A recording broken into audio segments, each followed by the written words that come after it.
Bree again. We're going to go over the mops that we use now. This guy right here is a Norwex mop. This is a brand that we use for almost everything. I use for everything. When you guys clean for me directly, then I require you guys to use.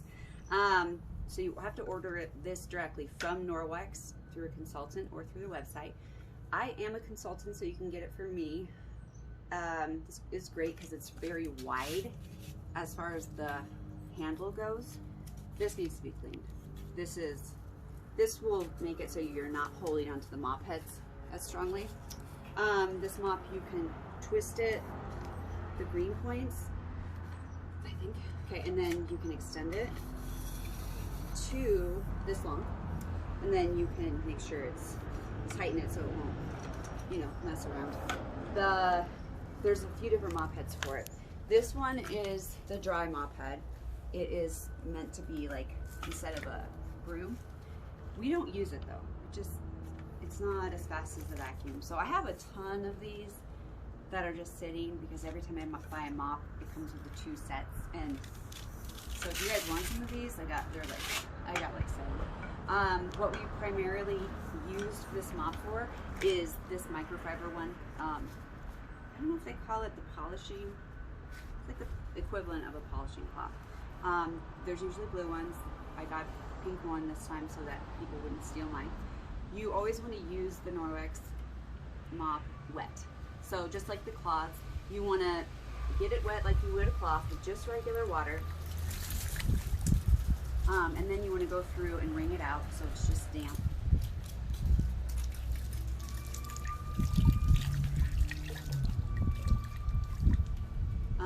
And then imagine this is like the flooring here. You drop it, and then you can put your mop head on it. You can do it either way. It doesn't matter as long as it sticks. And then to get it off, you put your feet around the edges and lift it.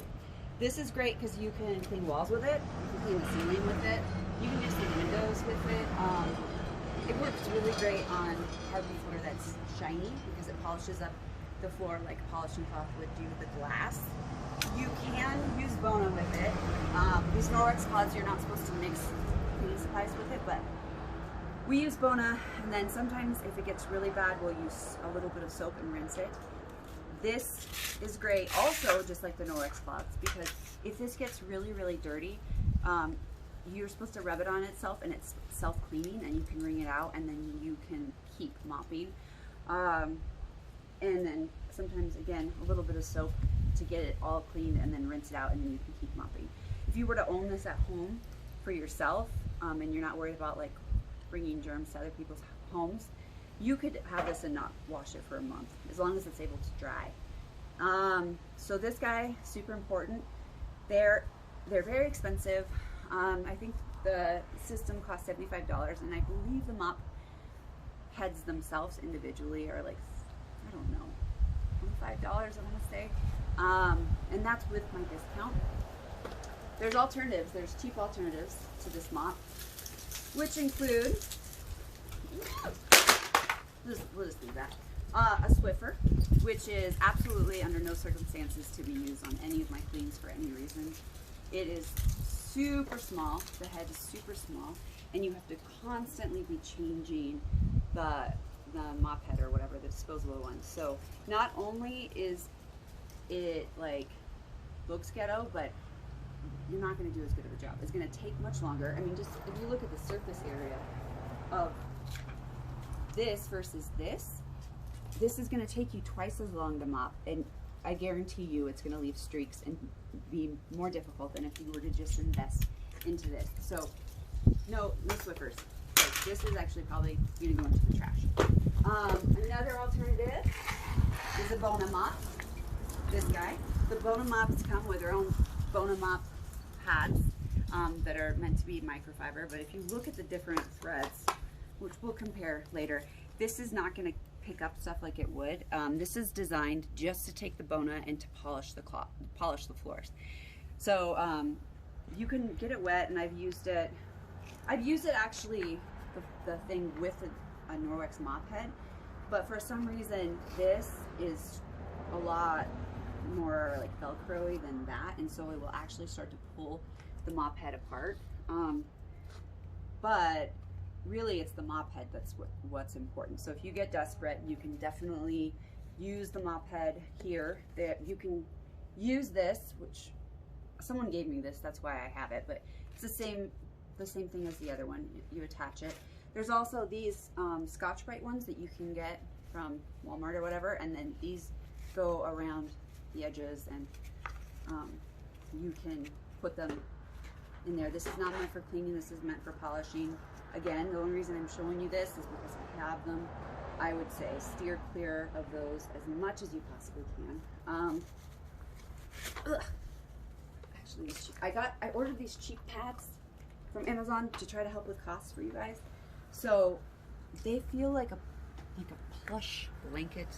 Never used them, so I'm hopefully that'll work. But they should work on all of these mops.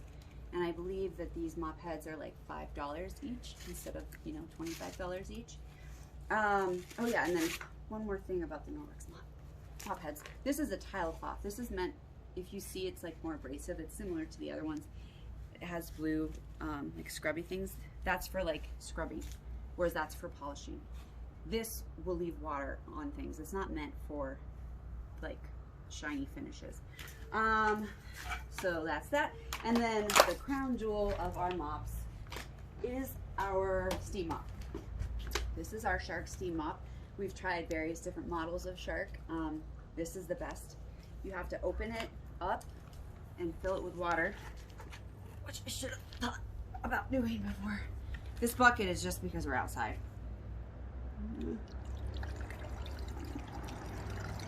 Okay. So it'll tell you like a max fill. So then you shut it. You don't ever want to put anything else besides water in this because it will break. If it starts sputtering, like you put some salt in there and shake it, and it'll soften the water. But so you plug it in. It has a pretty long cord as well. You have the water in, and then you turn the steam button on to, it says low, medium, and high, and you'll start hearing it make sounds. It takes 60 seconds to heat up. This is the steam mop head. It's very scruffy.